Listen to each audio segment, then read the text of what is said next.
수 없네. 영죽은 내 대신 돌아가신 그 놀라운 사랑 잊지 못해. 세상 즐거움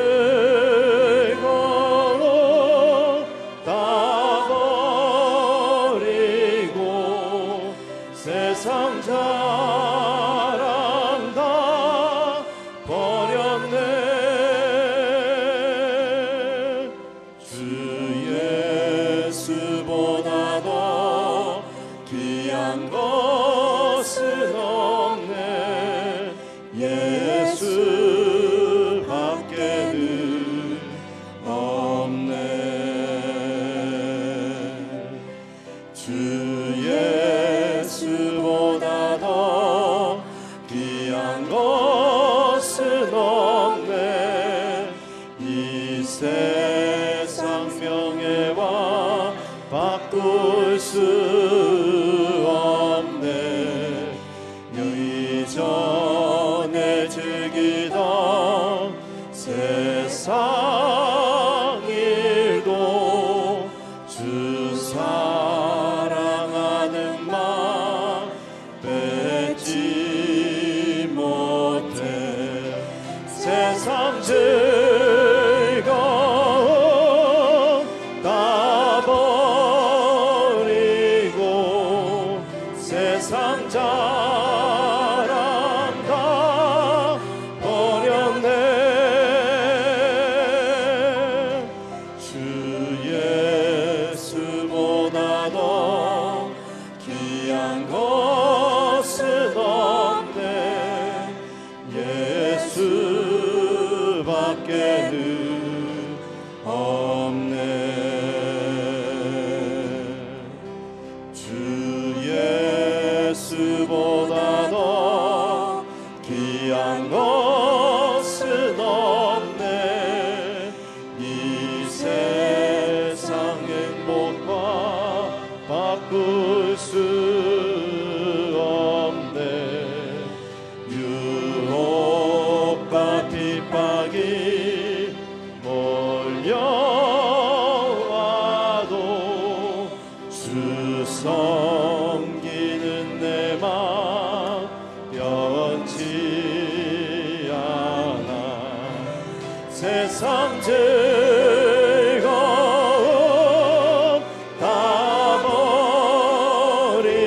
버리고 세상 자랑 다 버렸네. 주 예수보다 더 귀한 것은 없네. 예수 밖에는 없네. 세상 즐거움 세상 즐거움 다 버리고 세상 자랑 다 버렸네. 주 예수보다 더 귀한 것은 없네. 예수 밖에는 없네.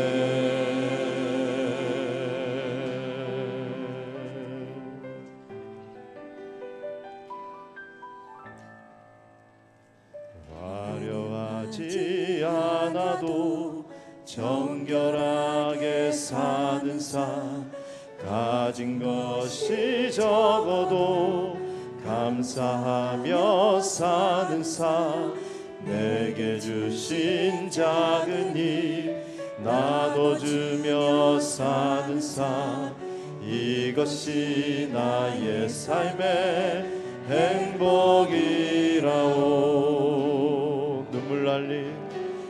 눈물 날 일 많지만 기도할 수 있는 건 억울한 일 많으나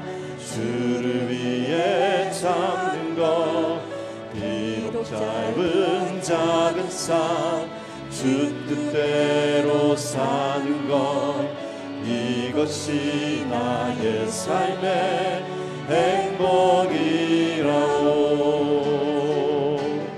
이것이 행복이라오.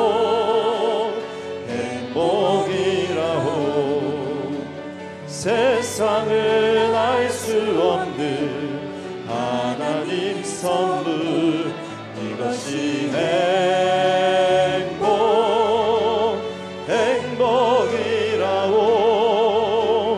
하나님의 자녀로 살아가는 것, 이것이 행복이라오. 눈물 날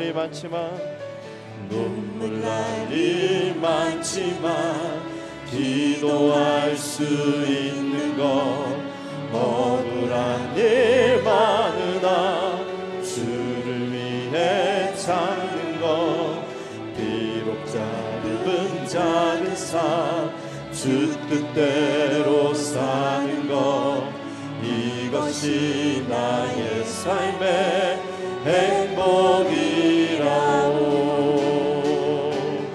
이것이 행복이라오.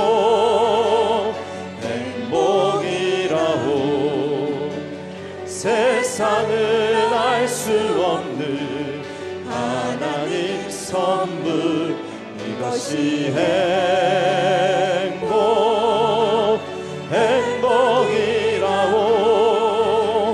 하나님의 자녀로 살아가는 것, 이것이 행복이라오. 이것이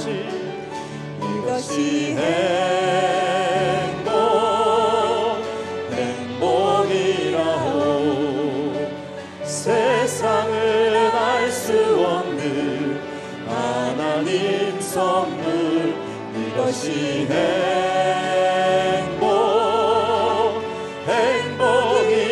행복이라오.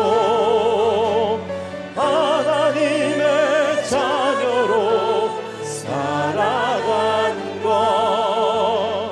이것이 행복이라오.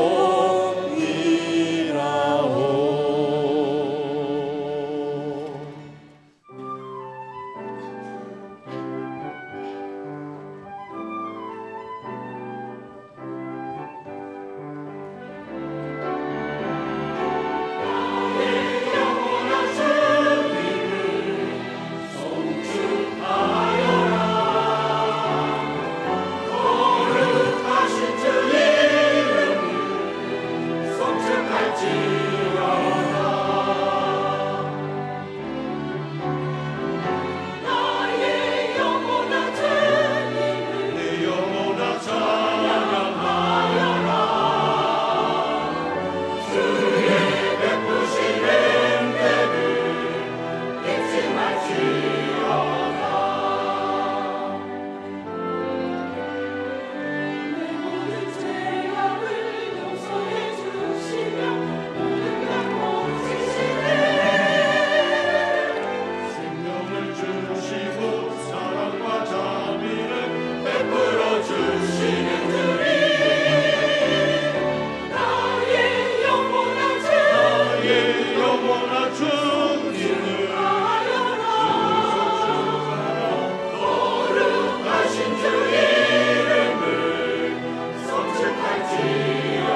하나님 말씀 갈라디아서 3장 23절에서 29절까지는 말씀을 다 함께 찾겠습니다. 갈라디아서 3장 23절에서 29절 한 절씩 교독합니다. 믿음이 오기 전에 우리는 율법 아래 매인 바 되고 계시될 믿음의 때까지 갇혔느니라. 이같이 우리를 그리스도께로 인도하는 초등교사가 되어 우리로 하여금 믿음으로 말미암아 의롭다함을 얻게 하려 합니다. 믿음이 온 후로는 우리가 초등교사 아래 있지 아니하도다. 너희가 다 믿음으로 말미암아 그리스도 예수 안에서 하나님의 아들이 되었으니 누구든지 그리스도와 합하기 위하여 침례를 받은 자는 그리스도로 옷 입었느니라. 너희는 유대인이나 헬라인이나 종이나 자유인이나 남자나 여자나 다 그리스도 예수 안에서 하나이니라. 29절 다 같이 읽습니다. 너희가 그리스도의 것이면 곧 아브라함의 자손이요 약속대로 유업을 이을 자니라.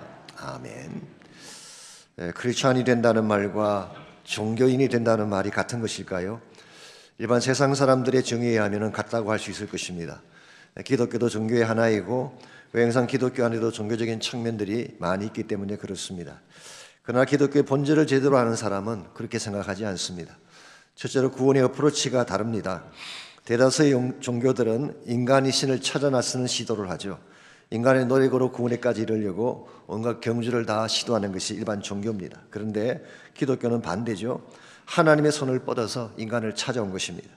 하나님 자신이 희생하심으로 구원에 필요한 모든 것을 다 준비해 놓으시고 우리를 초청하시는 것이 바로 기독교죠. 이런 면에서 크리스찬에 있어서 구원이라는 것은 노력의 결과라기보다는 하나님의 선물이라고 보는 것이 옳습니다. 두 번째로 신앙의 내용이 다릅니다. 대다수의 종교는 비인격적인 대상을 숭배하고 자신들이 필요로 하는 것을 체험받기 위해 믿음을 갖게 되죠. 그러나 기독교 신앙은 그렇지 않습니다. 살아계신 하나님과의 인격적 관계를 위해 믿음을 갖는 것입니다. 그러므로 항상 생기가 있고 기쁨이 넘쳐나는 것이 크리스찬 삶이라고 표현할 수가 있습니다. 이런 측면에서 being religious, 종교적이 된다는 말과 being a Christian, 기독교인이 된다는 것은 엄연히 다른 것입니다. 그럼에도 불구하고 오늘날 많은 사람들이 심지어 교회를 다니고 있는 사람들 중에도 이것을 구별하지 아니한 채 종교적인 삶을 추구하는 경우를 볼 수가 있습니다. 외형상 보기에 크리스찬다워 보이긴 하지만 실제 내용은 그렇지 않는 경우가 많다는 것이죠. 이것은 대단히 위험하고 안타까운 현상이 아닐 수가 없습니다. 몇 년 전에 Christianity Today라는 잡지에 어네스트 해밍웨이에 대한 글이 소개가 된 적이 있습니다. 해밍웨이라면 모르는 분이 없을 것입니다. 무기에 잘 이끌어 누구의 종은 울리나 혹은 1954년도에 노인과 바다라는 작품을 통해서 노벨 문학상을 수상한 사람이죠. 부와 명예를 가진 사람이고 성공의 최정상에 올랐던 사람입니다만은 1961년 7월 2일 아이다호에 있는 자신의 저택에서 자살함으로써 생을 마쳤습니다. 그가 남긴 뉴스에는 이런 내용이 적혀 있었습니다. 나의 인생은 배터리가 다 해버린 라디오의 진공관처럼 공허하고 고독했습니다. 사실 여기까지는 우리 대다수가 알고 있는 내용이긴 합니다만은 저는 그 다음 이야기가 좀 충격적이었습니다. 그것은 이 해밍웨이가 어릴 때부터 교회를 열심히 다녔던 사람이라는 사실이에요. 그의 할아버지가 앤슨 타일러 해밍웨이인데 이 할아버지는 남북전쟁에 참전을 했고 전쟁이 끝난 후에 시카고로 돌아와서 그 당시 미국을 뒤흔들던 부흥사 D.L. 무디와 동력했던 사람입니다. YMCA 사역을 함께 일으키고 수많은 사람들을 그리스도에 인도했던 사역자였습니다. 그래서 해밍웨이도 어릴 때부터 교회를 열심히 다녔고 주일학교에서 섬기기도 하고 성가대를 섬기기도 했습니다. 그랬던 해밍웨이가 어떻게 나중에 알코올 중독자가 되고 극심한 정신질환과 디프레션에 시달리다가 마치 생명이 꺼져버린 진공관처럼 자결함으로 인생을 마치게 된 것일까요? 물론 여러 가지 많은 요인들이 있을 것입니다만은 결정적인 요인은 이것입니다. 그는 외적인 면에서 종교적인 삶을 살았지만 진짜 살아계신 하나님을 만나지 못했기 때문에 그런 것입니다. 외형상 보게 되면 주일날 교회를 가니까 믿는 사람처럼 보이죠. 종교 행사에 참석을 하고 절기 때마다 여러 가지 많은 행사를 참여했기 때문에 외형상 보게 되면 분명히 믿는 사람처럼 보이지만 종교적인 삶을 추구했지 살아계신 예수님과의 만남이 없었을 때 그 인생은 결코 행복된 인생으로 끝날 수가 없는 것입니다. 오늘날도 이와 같은 모습으로 살아가고 있는 사람들이 생각보다 많습니다. 열심히 교회 다니고 헌금하고 예배드리고 식사하기 전에 기도도 하고 분명히 크리스찬처럼 보이는데 정작 그 10년 깊은 곳에는 예수님을 만난 적이 한 번도 없는, 주님과의 관계가 전혀 없는 이와 같은 종교적인 삶으로 끝나는 분들을 많이 볼 수가 있습니다. 전 종교적인 활동이 필요 없다고 말씀드리는 것은 아닙니다. 종교적인 활동에 몰면 안 된다는 거예요. 이것을 넘어서서 진짜 만나야 될 예수님을 만나고 그분과 개인적인 관계를 만들어야지 여러분의 삶이 바르게 진행될 수가 있는 것입니다. 제가 예전에 신학교에서 강의를 할 때 학생들에게 자주 소개해 주었던 책이 한 권 있습니다. 프리처 리더 네오라는 사람이 쓴 책인데요. 종교에 매이지 않는 그리스도인이라는 제목의 책입니다. 원래 원제가 How to become Christian without being religious. 종교적이지 않으면서 어떻게 크리스찬이 될 수 있는가, 그런 책인데요. 사실 이 책은 로마서 강해서입니다. 로마서 강해서. 제가 그 책을 학생들에게 소개해 준 두 가지 이유가 있는데, 첫 번째는 책이 얇아요. 두꺼우면 읽기도 전에 질리잖아요. 얇은 책이 좋은 책입니다. 두 번째는 그 내용이 참 단순하고 쉽습니다. 어려운 신학적인 용어나 난해한 해석 이런 게 없어요. 그 책의 포인트는 한마디로 이것입니다. 우리 구원 사건이라고 하는 것은 우리가 매일 등산을 하는 것처럼, 트레드밀을 타는 것처럼 끊임없이 노력해서 도달하는 것이 아니라 이미 하나님이 준비하신 선물을 받는 것이다. 믿어 받기만 하면 그 놀라운 축복을 다 누리게 되는데, 오늘날 많은 현대 크리스천들이 너무나 종교적인 삶에 짓눌린 나머지 정말 하나님이 구원을 통해 주기를 원하시는 기쁨과 자유를 누리지 못하며 살고 있다. 이것이 그 책의 핵심 내용입니다. 그래서 그 책에 있는 질문이 이것입니다. 당신은 종교인인가 아니면 그리스도인인가? 저희 동일한 질문을 여러분에게도 던지고 싶습니다. 종교인처럼 외적인 형태만 쫓으며 살아갈 것인가, 아니면 정말 하나님을 깊이 만나고 그분 안에서 참된 생명과 능력을 누리며 살아갈 것인가? 솔직히 여러분과 저도 모르는 사이에 우리에게는 종교적인 옷이 많이 있어요. 우리 행동에서, 우리 언어에서 풍겨나오는 종교적인 그런 옷들이 많죠. 자매님, 형제님, 내려놔야죠. 은혜죠. 감사해야죠. 이 모든 게 다 종교적인 뉘앙스를 띠고 있죠. 실제 우리의 내면 속에는 세상으로 가득 차 있으면서 겉모양만 종교적으로 잘 꾸미려고 하다 보니까 위선이 되고 가식이 되기도 하는 것입니다. 우리가 진정한 차원에서 크리스찬이 되기를 원한다면 외형상 보여지는 종교적인 옷을 벗어버리고 진실된 모습으로 예수 그리스도를 만나야 하는 것입니다. 그래서 종교적 옷을 입고 사는 삶이 아니라 예수 그리스도를 옷 입고 사는 삶을 살아야지 진정한 크리스찬이 되고 좋은 열매를 맺게 되는 것입니다. 우리가 어떻게 하면 우리가 입고 있는 종교적인 옷을 던져버리고 참 생명의 능력자이신 예수 그리스도로 옷 입고 살 수 있을지, 오늘 같이 묵상한 본문에 보시면은 외적인 종교주의에 빠진 나머지 신앙의 진수를 놓치고 있던 갈라디아 교회 성도들을 향한 바울의 메시지가 오늘 본문에 기록된 내용입니다. 이 갈라디아 교회는 잘 아시는 대로 사도 바울이 개척해 세운 대표적인 교회 중에 하나이죠. 그런데 그 교회 안에 유대주의자들이라고 하는 그런 사람들이 있었습니다. 이 주다이저라고 그렇게 부르는데요. 이들은 유대인 크리스찬들을 말하는 것입니다. 가끔 오해하는 분들이 있습니다. 바울을 대적한 사람들이 유대인이다 그렇게 말하는 분이 계시는데요. 물론 틀린 말은 아니지만 당연히 유대인들이 기독교를 박해했죠. 바울도 박해했습니다. 그런데 정말 사도 바울을 끊임없이 쫓아다니며 고통 가운데 몰아넣은 어떤 대적은 유대주의자들이에요. 주다이저스. 이들은 어떤 사람이냐고 하면 예수를 믿는 사람들이에요. 교회 안에서 신앙생활하는 사람이에요. 그런데 예수를 믿기도 해야 되지만 율법도 지켜야 구원받을 수 있다고 주장하는 사람들, 이 사람들이 주다이저들. 그래서 이 사람들은 예수를 믿는 것만으로 충분하지가 않다.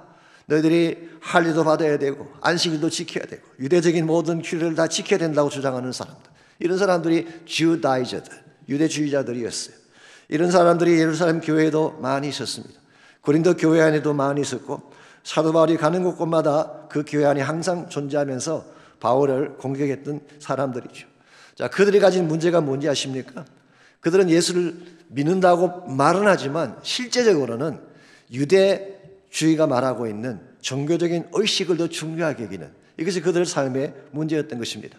이와 같은 그들의 문제를 사도 바울은 지적하고 고쳐주기 위해 23절에서 그는 이렇게 적고 있습니다. 믿음이 오기 전에 우리는 율법 아래 매인바 되고 계시될 믿음의 때까지 갇혔느니라. 여기 보시면 믿음이 오기 전이라고 하는 표현이 나오죠. 이것은 두 가지 의미로 해석을 할 수가 있습니다. 첫 번째는 후속사적으로 예수님이 오기 전 그런 의미를 가지고 있습니다. 구약 시대를 말하는 것이죠. 구약 시대는 율법이 주도하던 시대. 그래서 우리가 율법의 메인바디였다라고 바울은 표현한 것입니다. 여기 메인바디였다는 말의 뜻이 imprisoned. 내가 감옥에 들어가게 되었다. 율법에 의해서 감옥에 갇힌 상태를 말하는 것입니다. 감옥에 갇히면 어떻게 되나요? 답답하죠. 짓눌리죠. 기쁨이 없죠. 이게 사실은 율법을 따라 사는 사람들의 모습과 같다는 것입니다. 두 번째 의미는 이것을 개인적으로 적용을 해보자면은 우리가 아직 예수 그리스도를 인격적으로 만나기 전까지 상태를 믿음이 오기 전이라고 부를 수가 있습니다. 이게 소위 말하는 종교적인 단계이죠. 아직 예수님이 만나지 않았지만 그러나 종교적인 액티비티에는 참여하는 케이스. 이건 사실 대단히 위험하고 자칫 잘못하면 본질을 놓칠 수 있게 되는 것입니다. 우리가 형식적이면서도 종교적인 삶을 계속 추구하게 되면 우리도 모르는 가운데 타성해졌게 됩니다. 생기가 사라지기 시작해요. 그리고 대다수의 경우를 의무감에 젖어서 하기 때문에 삶의 기쁨도 없게 되고 열매도 바르게 맺혀질 수가 없는 것입니다. 이런 면에서 우리가 한 번을 살아도 정말 그리스도인답게 살기를 원한다면 종교적인 차원을 넘었어야 돼요. 종교적인 위치에 멈추지 아니하고 진짜 살아계신 하나님을 만나는 차원으로 넘어가야지 여러분의 인생이 진정한 회복이 일어나고 열매가 아름답게 되는 것입니다. 그러므로 우리가 어떻게 하면 이 종교적인 옷을 벗어버리고 예수 그리스도로 옷을 입는 그런 삶을 살아갈 수가 있을까요? 오늘 본문에 보시게 되면 이와 같이 우리가 그리스도로 옷 입는 단계까지 가는 신앙 성장의 단계가 오늘 본문 속에 소개가 되어 있습니다. 그 첫 번째 단계가 율법의 한계를 아는 단계입니다. 우리가 종교적인 옷을 벗어버리고 예수님께로 나가려면 율법은 한계가 있다, 이 사실을 깨달아야 된다는 것입니다. 율법이라고 하는 것 자체는 나쁜 것이 아닙니다. 많은 분들이 오해하시는 것 중에 율법을 잘못된 것으로 그렇게 이해하시지만 성경은 그렇게 말씀하고 있지 않습니다. 예를 들면 로마서 7장 12절에 보게 되면 바울이 썼던 대표적인 서신이죠. 이렇게 기록이 되어 있어요. 이로보건대 율법은 거룩하고 계명도 거룩하고 의로우며 선하도다 그랬어요. 율법 자체는 거룩한 것입니다. 의롭고 선한 것입니다. 왜냐하면 하나님이 주신 것이니까. 그러므로 그것이 십계명이든 모세의 율법이든 하나님이 하나님 백성을 위해 주신 말씀이기 때문에 그것은 소중한 것입니다. 그렇다면 무엇이 문제가 된 것일까요? 그것은 율법 자체가 아니라 율법으로 구원받을 수 있다고 하는, 혹은 율법을 지켜야만 구원받을 수 있다고 하는 율법주의가 문제인 것입니다. 로 자체가 문제가 아니라 리걸리즘, 율법을 통해 하나님께로 나아갈 수 있다는 이것 자체가 잘못된 것이고, 유대주의자들은 이것을 주장했기 때문에 사도 바울이 항상 그들을 책망하고 대적을 한 것입니다. 그래서 24절을 보시면은 사도 바울은 율법의 기능을 분명하게 소개해 주고 있습니다. 하나님이 우리에게 율법을 주신 이유는 구원의 방편으로 주신 게 아니에요. 오히려 그리스도에게로 안내하기 위한 안내자로 주신 것입니다. 24절입니다. 이같이 율법이 우리를 그리스도께로 인도하는 초등교사가 되어 우리로 하여금 믿음으로 말미암아 의롭다함을 얻게 하려 함이라. 여기 보시면은 율법의 기능이 나와 있죠. 우리를 그리스도께로 인도하는 초등교사, elementary teacher라고 번역할 수도 있겠지만 사실 이 단어의 원어의 의미는 그런 것은 아닙니다. 페다이고고스라는 단어, 페다거지라는 교육학이라는 영어에서 나왔죠. 이것은 고대 사회에서 어린아이들을 가르치는 노예를 지칭하는 단어입니다. 그래서 6세부터 16세까지 어린아이들을 가르쳐서 성장하게 되면 그때 이 노예가 자기 주인에게 아이를 안내해 주는 것입니다. 오늘 바울은 이것을 비유삼아 말한 것입니다. 율법의 기능이 이와 같은 것입니다. 우리가 죄에 빠져 있을 때에 그것이 죄인지 아닌지조차도 깨닫지 못하고 있을 때에 율법이 죄를 깨닫게 해주는 거예요. 율법의 기능은 죄를 죄되게 깨닫게 해주는 정죄의 기능이 있습니다. 두 번째는 죄의 결과가 얼마나 무서운지를 가르쳐주는 기능이 있어요. 이게 말씀의 기능이죠. 죄에 따라 살게 되면 망한다, 이 사실을 잘 알려주는 것입니다. 그리고 세 번째로 그 결과 이 죄에 대한 문제를 해결하려면 오직 한 분밖에 해결자가 없다. 그분이 예수 그리스도다. 그래서 예수 그리스도께로 인도하는 역할을 하는 것이 율법이라는 거예요. 그러므로 이 율법을 내 구원의 방편으로 삼는다든가 율법을 지켜야 된다고 생각하는 것은 이와 같은 말씀을 오해한 것입니다. 율법의 기능은 처음부터 죄를 깨닫게 하고 그 결과 예수님께로 가게 만들기 위한 기능이지 우리 자체를 구원할 수 있는 기능은 아닌 것입니다. 그래서 25절을 계속 보시면은 믿음이 온 후로는 그리스도를 만난 이유를 말하죠. 우리가 초등교사 아래 있지 아니한다.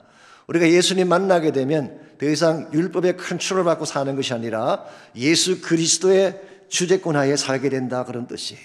그렇게 살게 되면 여러분들은 율법의 조항을 따라 사는 것이 아니라 그리스도를 따라 살기 때문에 율법의 모든 요구를 넘어서게 되고 종교적인 차원을 넘어서서 참된 믿음의 세계로 들어가게 되는 것입니다. 제가 오래전에 미주 복음방송 이 교원지를 만들었을 때 같습니다. 이 8가하고 UMC에 있을 때인데요. 오후 2시부터 1시간 정도 생방송으로 신앙 프로그램을 이끄는 그런 일을 제가 했던 적이 있습니다. 이 적석에서 전화를 받아서 묻는 질문에 답을 하는 그런 프로였어요. 뭐 성경에 대해서 묻기도 하고 신앙에 대한 질문도 하고 신학에 대한 질문도 하는데요. 제가 지금 생각해 보니까 참 그때 내가 겁이 없었구나. 언제 어디서 누가 어떤 질문할지도 모르는데 라이브로 하다가 말이 막히면 어떡하겠어요. 그때 제가 겁 없이 그걸 했습니다마는 한 번은 어떤 청년 하나가 전화를 걸어서 심각하게 질문을 했습니다. 사실은 자신이 중요한 사안이 있어서 금식을 해왔는데 난 12시까지는 아무것도 먹지 않고 금식을 해왔대요. 그랬는데 어제 분명히 12시가 되는 것을 보고 밥을 먹었는데 먹고 나서 다시 시계를 확인해 보니까 5분 빠른 것입니다. 11시 55분에 먹은 거예요. 자, 이럴 경우에 하나님이 저의 금식을 유효하다고 인정해 주실까요? 라고 물었어요. 제가 뭐라 그랬겠습니까? 아니 그걸 왜 저한테 물어봅니까? 하나님께 물어봐야지 라고 답하려다가 그래서 수많은 청취자들도 듣고 있는데 그렇게 답할 수는 없지 않겠습니까? 이렇게 답변을 해드렸습니다. 하나님은 중심을 보십니다. 그러니 5분이냐 10분이냐를 따지지 말고 마음의 중심을 하나님께 드리십시오. 중요한 건 내 마음의 중심이지 율법적인 문자가 아니지 않겠습니까? 근데 오늘날 수많은 사람들이 율법적인 어프로치로 내가 뭔가 스코어를 많이 쌓아야지 하나님이 인정해 주신다, 이런 정서로 사는 분들이 많이 계세요. 우리가 하나님 위해 열심히 일하는 거 필요하죠. 봉사하고 섬기고 헌신을 해야 됩니다. 그걸 하지 말자는 게 아니에요. 근데 근본 동기가 하나님께 잘 보이기 위해서, 나의 스코어를 높이기 위해서 이런 일을 행하게 된다면 이것은 우리에게 기쁨을 안겨주지 못합니다. 우리의 자유를 빼앗아가는 것입니다. 오히려 하나님의 사랑을 먼저 알고 그 사랑에 대한 감격 때문에 헌신하고 나를 드리게 된다면 아름다운 열매를 맺을 수가 있지만 율법적인 스코어를 만들기 위해 열심히 일하게 된다면 오래가지 못하는 거예요. 자신에게도 축복이 되지 못하고 또 하나님께도 영광을 돌리지 못하게 되는 것입니다. 그러므로 우리에게 율법적인 삶이 필요 없다는 것은 아닙니다. 율법이 규정하는 대로 어느 정도는 살아야 되지만 이것이 여러분 삶의 전부가 되면 안 된다는 거예요. 율법을 넘어서서 예수 그리스도와 만나는 주님과의 삶 속에서 같이 인생을 살아가야지 여러분 인생이 바르게 되는 거예요. 그래서 두 번째로 우리가 종교적인 옷을 벗고 그리스도 옷을 입으려면 율법적인 차원을 넘어서서 두 번째로 인격적인 관계로 나가야 되는 것입니다. 예수님과 퍼스널리 인격적으로 만나고 그분 안에서 진정한 차원의 능력을 경험하며 살아가는 삶을 추구해야지 바른 그리스도인이 될 수 있는 것입니다. 26절을 보겠습니다. 너희가 다 믿음으로 말미암아 그리스도 예수 안에서 하나님의 아들이 되었으니, 여기 분명히 말씀했잖아요. 너희가 다 믿음으로 말미암아, 율법으로 말미암아가 아닙니다. 믿음으로 말미암아 예수 그리스도 안에서 하나님의 아들이 되었다. 여러분과 제가 내 마음의 문을 열고 인격적으로 예수를 영접하게 되면 그 순간 여러분이 하나님의 자녀가 되는 거예요. 하나님의 자녀가 되는 권세를 주십니다. 그래서 요한복음 1장 12절에도 말씀해 있죠. 영접하는 자 곧 그 이름을 믿는 자에게는 하나님의 자녀가 되는 권세를 주셨다. 그리고 예수를 나의 구원자로 영접하는 순간 하나님은 더 이상 멀리 계신 추상적인 개념이 아닙니다. 우주를 움직이는 단순한 포스나 힘이 아니라 나의 아버지가 되시는 거예요. 이 하나님과의 관계가 회복이 되는 것, 이걸 사실은 성경은 구원사건이라고 말하는 것입니다. 오늘날 많은 사람들이 교회를 다니고 계시면서도 이 하나님과의 관계를 확립하지 않은 가운데서, 하나님을 멀리 계신 어떤 존재로만 여기는 가운데서 형식적이고 종교적인 차원에 머물고 있다면 여러분 반드시 그것을 깨뜨려야 돼요. 마음의 문을 열고 살아계신 하나님을 만나야 돼요. 그분이 여러분 개인의 아버지가 되시고 여러분 삶의 주권자가 되게 하실 때에 진정한 변화가 일어나게 되는 것입니다. 그렇지 아니하고 종교적인 액티비티만으로 크리스찬이 된다고 하는 것은 잘못된 어프로치. 부활절이 가까워져 오고 있습니다만은 작년 이맘때예요. 앨런 머스크라는 사람 아시죠? 이 테슬라 자동차를 만든, 전기차를 만든 유명한 분. 뭐 요즘은 또 더 많은 정치적 일도 하고 있습니다만은, 이분이 한 번은 그 조던 피터슨이라고 하는 캐나다의 유명한 심리학자이면서도 작가이기도 합니다. 그분과 인터뷰한 내용이 보도가 된 적이 있습니다. 머스크는 그 인터뷰에서 자신을 문화적 크리스찬이다 그렇게 소개를 했어요. Cultural Christian. 아시겠지만 미국의 문화는 대부분 다 기독교 문화죠. 그래서 미국 문화의 그 근간을 추적해 들어가 보면 대부분이 기독교 연관이 있습니다. 그래서 우리가 부활절도 지키고 성탄도 지키고 여러 가지 뭐 땡스기빙도 지키고 다 하는 것이 기독교 연관이 있죠. 그런 차원에서 culturally I am a Christian. 나는 문화적으로 기독교인입니다 라고 자신을 소개한 것입니다. 그러면서 이렇게 말을 했어요. 나는 예수님의 가르침이 선하고 지혜롭다고 믿는다. 나는 실제로 기독교의 그 원칙들을 크게 신뢰하고 있다. 여러분, 이와 같은 표현만 듣고서 이분을 크리스천이라고 말할 수 있을까요?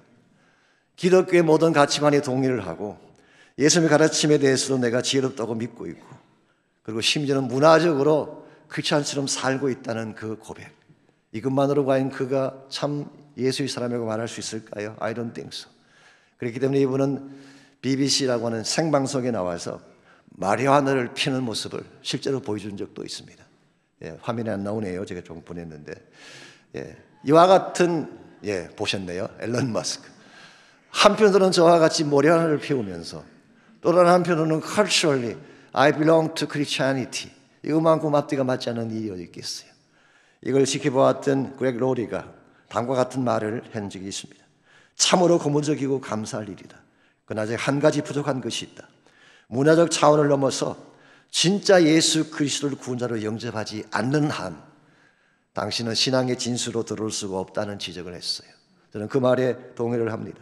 아무리 지성적으로 마음이 열려 있어도, 아무리 문화적으로 마음이 오픈되어 있어도 그것만으로 충분하지 않아요. 예수 그리스도를 퍼스널리 만나야 돼요. 나의 구원자로 영접을 해야 되는 것입니다.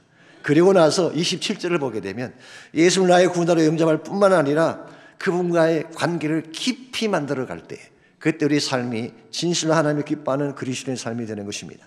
27절입니다. 누구든지 그리스도와 합하기 위하여 침례를 받은 자는 그리스도로 옷 입었느니라. 여기 침례, baptism이라는 단어가 나오는데요. 뭐 아시겠지만 침례의 의미는 단순히 씻는다는 뜻이 아닙니다. 많은 분들이 washing, 그런데 물이 우리 죄를 씻을 수 없습니다. 물의 양이 많다고 죄가 씻기고 적다고 덜 씻기는 그런 거 아닙니다. 우리의 죄를 씻는 것은 예수님의 보혈밖에 없어요. 물이 씻는 게 아니에요. 그러므로 침례의 진정한 의미는 washing이 아니라 identification이에요. 하나됨을 상징하는 것입니다. 그게 로마서 6장에 나와 있는 말씀이고 오늘 본문도 마찬가지죠. 그리스도와 합하기 위하여 identified with the Christ. 그래서 침례를 받는 순간 우리는 예수 그리스도와 한 몸이 되는 것입니다. 그래서 예수님께서 마치 십자가를 지시고 장사 지낸 바 되신 것처럼 우리가 물속에 잠길 때에 그리스도와 함께 나의 옛자를 장사 지내버리는 거예요. 그리고 주님이 다시 부활의 영광으로 파워풀하게 다시 일어나신 것처럼 우리가 물에서 나올 때 부활의 예수와 함께 사는 것을 상징하는 예식이 바로 백티즘인 것입니다. 이와 같이 우리가 예수님을 나의 구원자로 영접할 뿐만 아니라 진실로 내 마음이 그리스도와 하나가 되어서 한 몸이 되는 이런 상태가 되면 어떤 역사가 주어지게 될까요? 예수님께서 가지신 모든 축복이 내가 가진 축복이 되는 거예요. 한 몸이 되었으니까. 어떤 목사님은 이것을 결혼식으로 비유하기도 합니다. 하는데 결혼하게 되면 남자와 여자가 남남이었지만 결혼하는 순간 한 몸이 되잖아요. 모든 권리가 같이 공유하게 되는 것입니다. 집이든 재산이든 자녀든 다 공유하게 되는 것이죠. 예수님과 우리가 한 몸이 되는 순간 예수님이 가지신 모든 특권이 나의 특권이 되는 거예요. 그분이 가지신 능력이 나의 능력이 되는 거예요. 그 결과 나는 분명히 연약한 존재이지만 예수 그리스도로 옷을 입은 자가 되기 때문에 부활의 권세와 능력을 가진 자로 살게 되는 거예요. 이 사실 굉장한 큰 축복입니다. 우리 인간은 다 프레즐해요. 연약해요. 질그릇 같은 존재입니다. 근데 만일 내가 예수 그리스도와 한 몸이 되어서 내 삶이 그리스도로 옷 입은 상태가 된다면 과연 악한 자들이 우리를 함부로 건드릴 수 있을까요? 못 건드릴 것입니다. 어떠한 대지기를 무너뜨리겠어요? 부활의 능력으로 옷을 입은 여러분과 저를 어떤 악한 일들이 건드릴 수가 있겠어요? 그러므로 정말 우리가 그리스도답게 살기를 원한다면 나의 힘과 나의 능력만으로는 불가능합니다. 그리스도로 옷 입어야 돼요. 그리스도와 한 몸이 되어져서 내가 사는 것이 아니라 내 안에 그리스도께서 사시는 삶을 살 때, 그때 여러분 인생은 위대한 인생이 되고 놀라운, 세상이 감당하지 못할 능력 있는 인생이 되는 것입니다. 이와 같이 여러분과 제가 그리스도와 한 몸이 되고 그리스도가 가신 그 모든 권세와 능력을 소유하며 살기를 원한다면, 첫째는 여러분이 옛자를 장사 지내야 돼요. 십자가에 못 박아야 돼요. 하나님 앞에 나올 때마다 나의 옛 고집, 옛 자아, 교만, 탐심, 심지어 내 안에 있는 상처와 분노와 선뿌리까지 다 십자가 앞에 다 토해내는 그런 것이 필요해요. 주님 앞에 먼저 나의 모든 옛자를 장사 지낸 후에, 두 번째로 이제는 그리스도로 옷 입는 삶, 부활의 능력으로 옷 입는 삶, 성령의 권세 가운데 삶을 살아가야지 여러분은 한 번을 살아도 힘있게 살 수 있게 되고 세상을 변화시키는 능력자로 살아가게 되는 것입니다. 우리가 예수 믿고 크리스찬이 되었는데 이왕 사는 것 이렇게 살아야 되지 않겠습니까? 항상 형식적으로 종교적으로 잠깐 예배드리고 돌아가시는 이런 삶보다 주님을 깊이 만나고 그 안에 푹 잠겨서 그리스도와 한 몸이 되어져서 권세와 능력 가운데 사는 삶, 이걸 살아야지 하나님께 기쁨이 되고 영광이 되는 것입니다. 이와 같이 우리가 종교적인 옷을 벗어버리고 그리스도로 옷 입는 삶을 살아가길 원한다면 1차적으로는 율법적인 삶을 청산해야 됩니다. 하나님 앞에 스코어를 쌓기 위한 삶이 아니라 이미 받은 은혜에 대한 감격으로 일하시고 사역을 하십시오. 이게 우리가 그리스도로 옷 입는 삶의 첫 단계. 두 번째는 인격적으로 예수님을 만나고 그분과 한 몸 된 삶을 살아갈 때 여러분을 통해 하나님 나라가 이루어지고 놀라운 역사들이 전개되는 것입니다.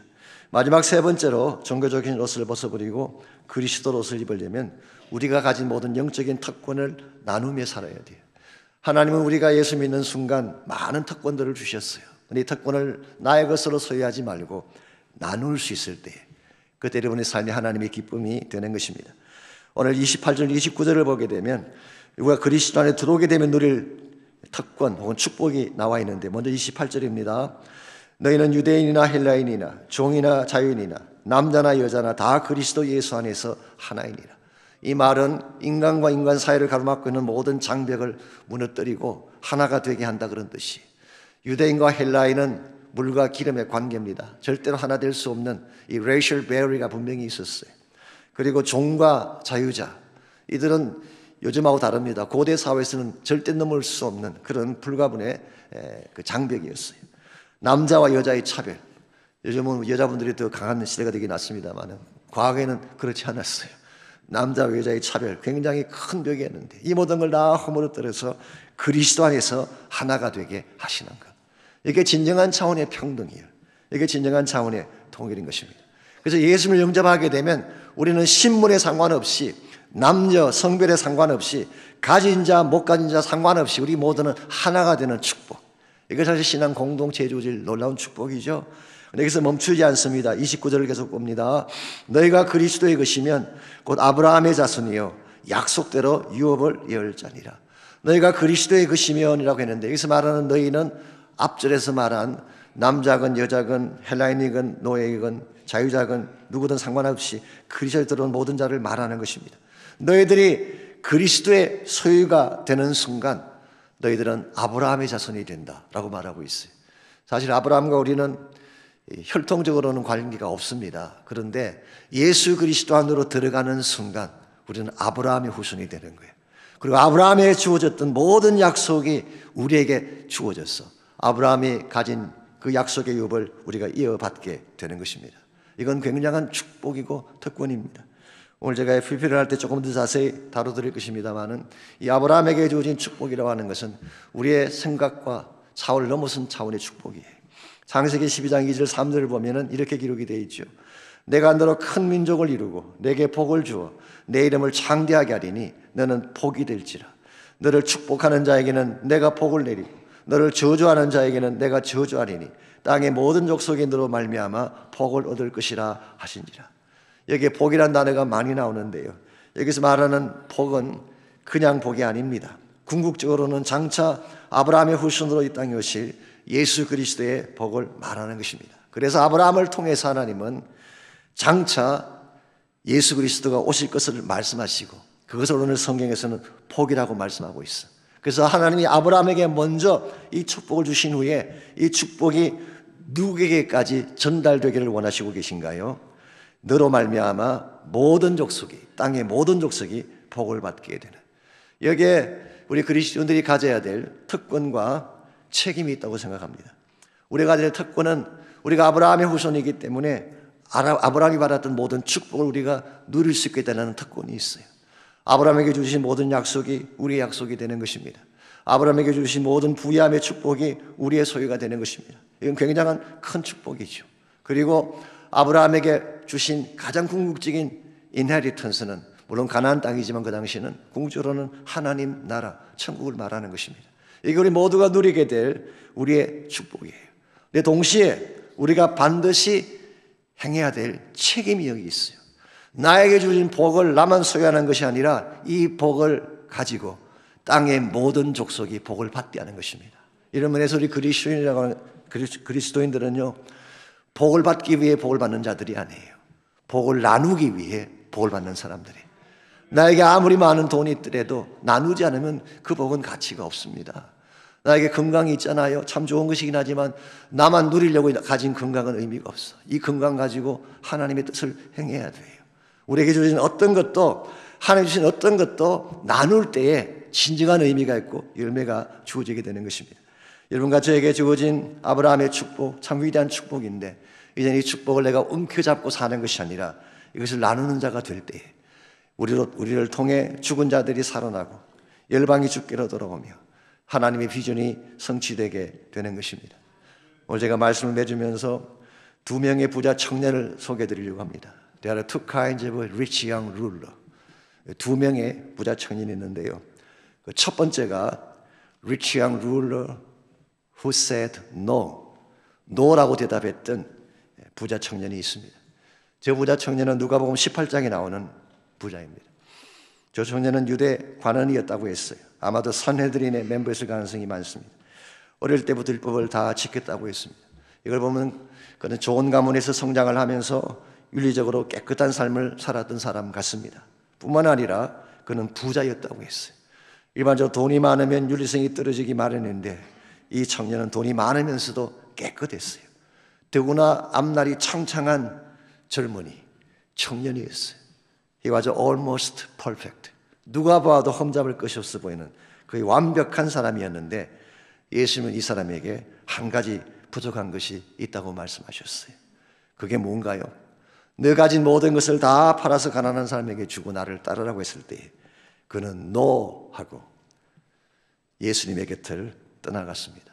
Rich young ruler who said no. 그 결과 그는 하나님 나라를 위해 크게 쓰임받을 뻔했던 기회를 놓쳐버리고 세상 속으로 돌아간 것입니다. 주님의 그 질문 속에 뭐가 담기는지 아십니까? 예수님께서 너 가진 모든 것을 다 팔아 가난하게 주라고 한 것은 돈에 대한 이야기를 한 것이 아닙니다. 너의 인생의 진정한 주인이 누구냐는 거였어요. 그는 지금까지 하나님을 믿는다고 가장했어요. 율법을 지키면서 계명을 행하면서 나는 하나님을 믿는 자라고 수없이 많은 사람들에게 보여왔지만 정작 결정적인 순간에 그의 마음 중심을 잡고 있는 신은 여호와 하나님이 아니라 물질이었어요. 물질. 그래서 그는 하나님의 초청 앞에 노했고 결국 그의 신인 물질 가지고 예수님을 떠나갔고 다시는 주님께로 되돌아오지 않았어요. I don't know 그 후에 이 청년이 얼마나 잘 먹고 잘 사는지는 모르지만 분명한 것은 돈은 가졌지만 생명 얻지 못한 불행한 인생일 가능성이 많습니다. 두 번째 rich young ruler가 있습니다. rich young ruler who said yes. yes라고 대답했던 부자 청년이 있습니다. 그분이 바로 진센 돌프라고 하는 사람입니다. 그는 18세기 유럽을 대표하는 명문 집안 출신입니다. 그의 집안의 모든 남자들은 태어나면서부터 신성 로마 제국이 주는 백작 자기를 받았어요. 그는 큰 성을 소유했고 엄청난 양의 재산을 소유했습니다. 그러므로 he truly was a rich young ruler. 분명히 그는 돈 많은 부자 청년임이 분명했죠. 그랬던 그가 한 번은 수도원을 방문했다가 거기에 세워져 있는 예수님의 성상을 보게 됩니다. 그 성상 밑에 다음과 같은 글귀가 적혀 있었대요. 내 너를 위하여 몸버려 피 흘려 주었건만 너 날 위해 무엇하느냐. 이 글귀를 한참 쳐다보던 진센돌퍼가 그 자리에 무릎을 꿇고 눈물로 결단을 하죠. 주님, 내가 여기 있습니다. 나를 보내주십시오. 그리고 그날 이후로 그는 박해받는 모라비안 사람들을 위해, 그 당시 모라비안 또 요즘에 체코슬라비아 그 지역 사람들인데요, 보헤미안 이런 사람들이 또래가 많았어요. 특별히 종교의 박해를 받아가지고 생명의 위협을 받는 그런 사람들이 많았습니다. 그 사람들을 자기 영지 안에 있는 헤런허트라고 하는 마을을 하나 짓고 그 마을에 들어와서 다 살게 했어요. 그 레퓨지들이 그쪽에 다 몰려든 것입니다. 그들에게 말씀을 가르치고 함께 묵상하며 기도의 공동체를 만들어 갔습니다. 이렇게 해서 시작된 것이 그 유명한 모라비안 운동이 시작된 것입니다.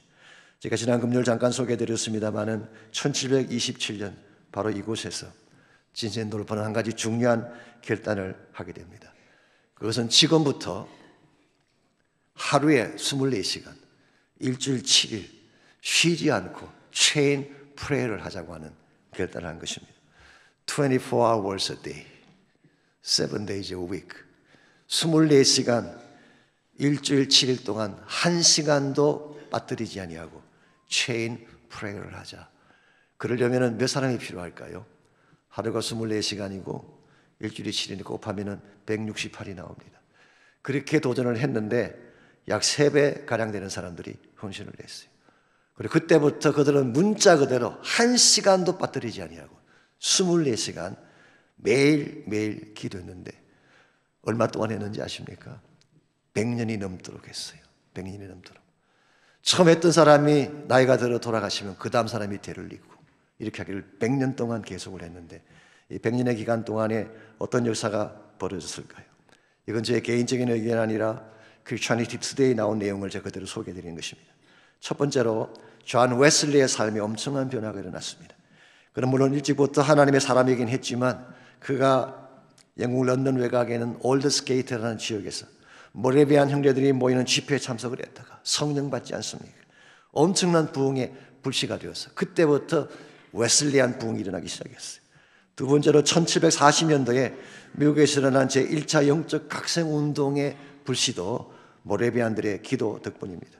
동부 쪽은 좌라는 에드워드 같은 사람이 부흥을 주도했지만 중남부 지역은 프랜시스 에즈베리라는 사람이 주도해서 이분은 1771년도에 영국에서 미국으로 건너와서 부흥운동을 일으킨 사람이에요. 기록에 의하면 그 당시 한 1200명 정도의 감리교도들이 있었는데 이 사람 때문에 24만 명으로 늘어나는 200배 이상의 성장이 일어나는, 그래서 이 사람을 오늘 또 The Father of Holiness Movement, 이 성령운동의 아버지라고 부르는 이유가 여기 있습니다. 오늘날도 그의 이름을 기념해서 세운 대학교가 켄터키에 있죠. 윌모어라는 곳에. 그게 바로 에즈베리 대학이 그분의 이름을 따서 한 것입니다. 무엇보다도 세 번째로 이 모라비안의 기도는 근대 선교를 일으키는 동력이 됐어요. 1792년도에 윌리엄 캐리에 의해서 지난 202년 동안 닫혀있던 선교의 문을 열고 최초로 선교운동이 일어나지 않습니까? 우리는 윌리엄 캐리에게 관심을 가졌는데 사실 윌리엄 캐리 그 이면에 모라비안 형제자매들의 기도가 있었어요. 근대 선교가 일어나기 훨씬 전부터 이미 그들은 선교사로 활동을 했고 선교하는 것을 위해 중보한 것입니다. 어메이징하지 않습니까? 이 시대에 다시 한번 이와 같은 부흥이 일어나야 되지 않을까요? 진정한 차원의 부흥이 다시 나기를 원한다면, 세상을 변화시킬 만한 진정한 파워풀한 운동이 다시 일어나기를 원한다면 우리가 허울전 종교의 옷을 벗어야 됩니다. 그리고 그리스도로 옷 입어야 되는 것입니다. 형식적이며 이기적인 세상의 옷을 벗어버리고 성령의 옷을 입어야 합니다. 무엇보다 예수님이 나를 부르실 때 Rich young ruler who said no처럼 no라고 대답하지 말고 진젠돌프처럼 yes sir 할 때 여러분을 통해 하나님의 나라는 이루어지게 되고 하나님이 기뻐하실 영광된 열매는 주어지게 되는 것입니다. 사랑하는 형제자매 여러분, 우리가 사는 시대는 마지막 시대입니다. 우리의 희망은 복음밖에 없습니다. 이 세상 사람들이 위로를 찾지만 이 세상에는 참된 위로가 없습니다. 복음만이 진정한 위로입니다. 우리가 이 세상을 떠나갈 때 그 무엇도 우리의 영혼을 책임질 수 없는데 복음만이 우리의 소망입니다. 복음 안에 생명이 있습니다. 복음 안에 소망이 있습니다. 이 복음과 함께 남은 생애를 달려가셔서 주의 영광을 이루는 여러분 모두가 되시기를 바랍니다.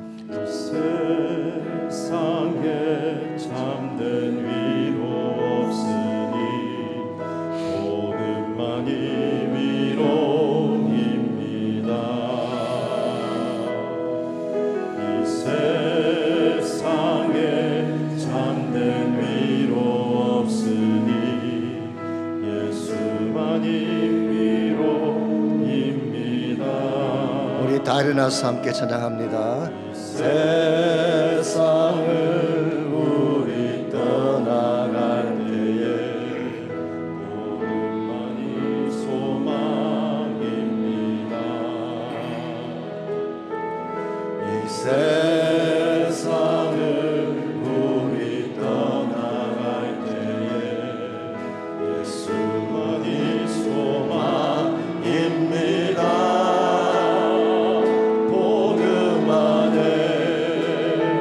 소망 있네. 복음 안에 생명 있네. 우는 자의 소망 위로는 오직 복음밖에 없습니다. 복음 안에 소망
하나님 감사합니다. 복음밖에 소망이 없다는 사실을 깨닫게 하시고 우리 모두가 참 복음의 주인공이신 예수님 만나게 하신 것 감사합니다.